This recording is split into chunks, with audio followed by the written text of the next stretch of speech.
কানাডাতে আসার পর প্রথমবার আমাদের এত লম্বা ট্রিপ শুরু হয়েছে।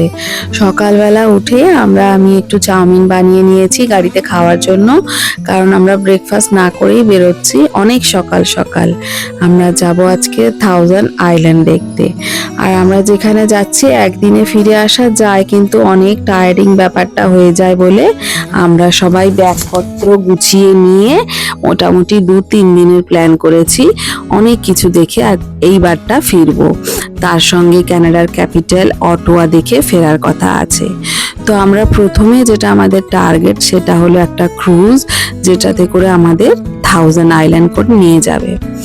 থাউজেন্ড আইল্যান্ডের গল্পটা আমি নিজেই প্রথমে বানিয়ে ফেলেছিলাম যে থাউজেন্ড আইল্যান্ড মানে হচ্ছে এখানে থাউজেন্ড মানে 1000টা আইল্যান্ড আছে। পরে জানতে পারলাম যে হ্যাঁ, এটা সত্যি, এখানে 1000টা আইল্যান্ড আছে। আর এই আইল্যান্ডগুলো মানে শুধু আইল্যান্ড নয়, এর মাঝখানে বাড়িও আছে। আমার জীবনের প্রথম এই সমস্ত জিনিস দেখা, তাই আমি খুব এক্সাইটেড ছিলাম। আইল্যান্ডগুলো সত্যি এত সুন্দর, জলের মাঝখানে দূর থেকে দেখে মনে হবে এত ছোট ছোট একটা করে আইল্যান্ড, এখানে কি বাড়ি হতে পারে? বাট ট্রাস্ট মি, এত সুন্দর সুন্দর বাড়ি এখানে, কি বলবো।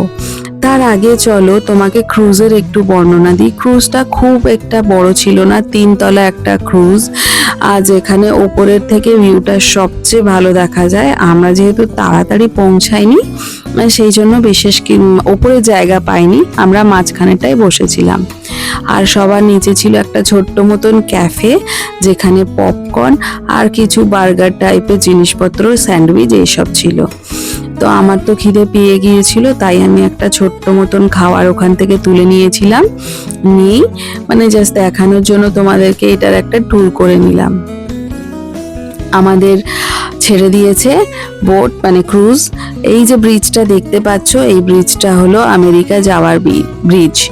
তো আমরা যে সাইড থেকে উঠেছি সেই সাইডটা কানাডা, আর জাস্ট ওই সাইডেই একদম লাগোয়া বলতে পারো আমেরিকা।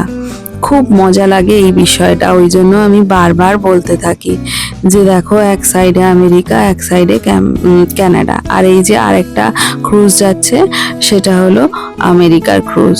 তো জলে আমেরিকা আর কানাডার অবাধ বিচরণ, কেউ কাউকে কিচ্ছু বলে না। আর এই যে এটা দেখতে পাচ্ছ, এটা হচ্ছে বোল্ড ক্যাসেল, এটা আমেরিকাতে অবস্থিত। এখানে চাইলে কিন্তু আমরা যেতে পারি না, আমাদের ভিসা দরকার। আর দেখো কিন্তু আমরা একদম গা ঘেঁষে চলে আসছি। এই যে শুরু হয়ে গেল, এটা হচ্ছে আরেকটা আইল্যান্ড, যেখানে এটা আরেকটা বাড়ি। এই আইল্যান্ডের মাঝখানে এত সুন্দর সুন্দর যে বাড়ি করেছে, আমার খুব আশ্চর্য লাগে জানতে যে এরা এত সুন্দর বাড়ি করতে যে মেটেরিয়ালস লাগে, কিভাবে এরা এত ব্যবস্থা করতে পারে। আর আমি যেটা শুনলাম আর কি, এখানে ক্রুজের মধ্যে সবাই আর কি, সবাই না, একজন থাকেন, উনি সবসময় অ্যাঙ্কারিং করে আর কি সব কিছু বুঝিয়ে বলেন। তো উনি বলেছেন যে এখানে আর কি এই আইল্যান্ডগুলোতে যারা থাকে প্রত্যেকের কাছে একটা করে ছোট্ট করে বোট মতো থাকে, যেটাতে করে ওরা যাতায়াত করে। সত্যিই তো, জলের মাঝখান থেকে কিছু যদি এপাশ থেকে ওপাশ যেতে হয়, তাহলে কিভাবে মানুষ যাবে। চলো, এইসব দেখতে দেখতে আমাদের প্রচণ্ড খিদে পেয়ে গেছে, আমরা নেমে গেছি। এবারে একটু খেয়ে নিই, পরের ভিডিওতে তোমাদের দেখাবো পরে আমরা কোথায় গিয়েছিলাম। চলো, টাটা।